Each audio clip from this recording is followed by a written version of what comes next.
নমস্কার, কেমন আছেন সবাই? আমার ভ্লগে আপনাদের সবাইকে স্বাগত জানাই। তো অনেকদিন পর আজকে একটা আবার রেসিপি দেখাচ্ছি, রান্নার রেসিপি। তো আজকে দেখাচ্ছি কচু আলু আর রুই মাছের তরকারি। তবে এই তরকারিটা খেয়ে আমার ছেলে তো বলেই দিল, মা এ তো দই কাতলা। তো রান্নাটা এত সুন্দর আর একদম নতুনভাবে, নতুন নিজের আইডিয়ায় এই রান্নাটা করেছি। মানে একদম অন্যভাবে। তো ১ম এ রুই মাছ তো এনেছিল আমার উনি বাজার থেকে। বেশ অনেকটাই এনেছিল। আর গুঁড়ি কচু ছিল। তবে গুঁড়ি কচুগুলো কাটতে, কাটতে দেখলাম বেশ অনেকটাই খারাপ। বাদ পড়ে গেল। তো অর্ধেকটা বাদ পড়ে গেছে। ওর সঙ্গে ২ টো আলু দিয়ে দিয়েছি। এদিকে রসুন, আদা আর কাঁচা লঙ্কা, টমেটো একসঙ্গে পেস্ট করে নিচ্ছি। বেশ সেইজন্য। তো যাই হোক পেস্ট করে নিয়ে এদিকে নুন আর হলুদ মাখিয়ে রেখেছিলাম।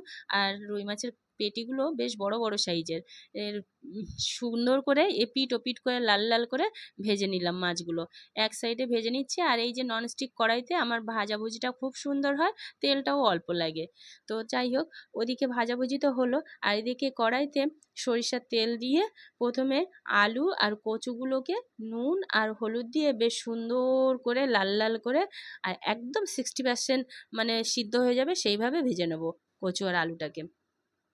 মানে তেলেই 60% সিদ্ধ হয়ে যাবে। তো ভেজে নিয়ে তুলে রাখলাম। রেখে তারপরে ওই কড়াইতেই একটু সর্ষের তেল ছিল, সেই সর্ষের তেলেই আমি বেশ একটা বড় সাইজের পেঁয়াজ ভে দিয়ে দিয়েছি। পেঁয়াজটাকে বেশ লাল, লাল করে একটু ভেজে নিয়ে তাতে ককুয়া রসুন আর আগেই রসুনটা দিয়েছি, তারপর পেঁয়াজটা দিয়েছি। দিয়ে পেঁয়াজটা বেশ লাল, লাল করে ভাজা হয়ে গেলে একটু সব পেঁয়াজ আর রসুনটাকে চারিদিকে ছড়িয়ে দিয়ে আর মাঝখানটা একটু ফাঁকা করে তাতে হালকা করে একটু তেল দিয়ে ২ টো শুকনো লঙ্কা আর একটু ১ চামচ, ছোটো চামচের ১ চামচের মতো গোটা জিরে আর একটা তেজপাতা একটু ছিঁড়ে, ছিঁড়ে দিয়ে দিলাম। আর দিলাম একটু গোটা গরম মশলা। তো এটাই হলো মানে রান্নার মশলা। তো ভালো করে ভেজে নিয়ে একসাথে আবার পেঁয়াজের সাথে বেশ সুন্দর করে ভেজে নিলাম। আর সুন্দর একটা গন্ধ বেরোলে ওটাকে নামিয়ে নিলাম। একদম মিক্সিং বোলের মধ্যে নিয়ে নিলাম। যতক্ষণ ঠান্ডা হবে ততক্ষণতে থাকবে। ততক্ষণ আবার বাকি রান্নাটা করব। তো ফের একটু কড়াইতে সরিষার তেল দিয়ে একটা তেজপাতা আর একটু জিরে ফোড়ন দিয়ে যে পেস্ট করে রেখেছিলাম টমেটো, আদা, কাঁচা লঙ্কা, রসুন একসঙ্গে পেস্ট করে রেখেছিলাম সেটার অর্ধেক ২ চামচ মতো দিলাম। দিয়ে নুন, হলুদ আর জিরের গুঁড়ো দিচ্ছি না, ধনের গুঁড়ো ১ চামচ দিয়ে ভালো করে মশলাটাকে কষালাম। কষিয়ে একদম তেল ছেড়ে গেলে মশলা থেকে আগে থেকে যে আলু আর কচুটা ভেজে রেখেছিলাম সেটা মশলার সাথে ফের কষাতে থাকলাম।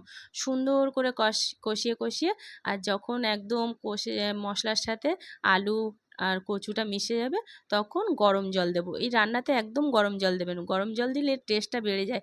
এই রান্না বলে নয়, যে কোনো রান্নায় আমার মা দেখতাম গরম জল দিত। গরম জল দিলে নাকি রান্নার টেস্ট বেড়ে যায়। তো সত্যিই তাই আমার মার রান্নাটাও ভালো হয়। তারপর ঢাকা চাপা দিয়ে সিদ্ধ হতে দিলাম। দেখলাম যে কচু, আলু একদম সিদ্ধ হয়ে গেছে। তারপর ভেজে রাখা মাছগুলো দিয়ে দিলাম। দিয়ে ফের একটু ঢেকে রাখলাম ২ মিনিট মতো।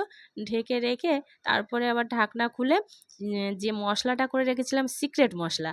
আর এই রান্নাটা না আমার একদম নিজের আইডিয়া। এটা মায়ের কাছেও শেখা না। অন্য কোনো আমি ইউটিউব বলো, কোনো রেসিপি বলো, কোনো সার্চ করেও আমি এই রান্না মানে আমি একদম নিজে থেকেই করেছি রান্নাটা। মাথায় আসলো তাই করে নিলাম। মাঝে, মাঝে এরকম মনে হয়। তারপর ওই মশলাটা ২ চামচ মতো দিয়ে দিলাম। দিয়ে ভালো করে মানে তরকারি আর মাছের সাথে বেশ সুন্দর করে এপিঠ ওপিঠ করে সুন্দর করে মাখিয়ে নিলাম। আর এতে গরম মশলা দিতে হবে না, যেহেতু গোটা গরম মশলা আগে থেকেই দেওয়া আছে। আর দেখুন আলু আর কচুগুলো কি সুন্দর সিদ্ধ হয়ে গেছে। আর তরকারির কালারটা সত্যিই দই কাতলার মতো হয়েছে। তো এবারে নামিয়ে নিলাম। নামিয়ে নিয়ে এবার গরম ভাতের সঙ্গে তো পরিবেশনের পালা। তো আমার ছেলে তো স্কুল থেকে বাড়ি এসে আমার মেয়ে তো ১ম এই খেয়েছে। দেখুন ভয়েস দিতে, দিতে আমার জিভে জল চলে আসলো। কি আর করা যাবে? খেতে সত্যিই দারুণ টেস্ট হয়েছিল। একবার এরকম এইভাবে বানিয়ে দেখবেন কচু, আলু আর এই মাছ দিয়ে ঝোল। এত সুন্দর লাগবে। আমি খুব পাতলা ঝোল করিনি, একটু গামাখা ঝোল। এত সুন্দর টেস্ট হয়েছিল আজকে যা রান্না করেছি তার থেকে মানে এই এটা দিয়ে খেয়েছি এত ভালো লেগেছে কি বলবো? কি সুন্দর কচুটাও গলে গিয়েছে আর মাছটার টেস্টটা যেন দ্বিগুণ বেড়ে গেছে। মাছের ঝোলটা অপূর্ব লেগেছে। নিজে রান্না করেছি বলে বলছি না। খুব সুন্দর হয়েছে। ছেলে যখন খেয়েছে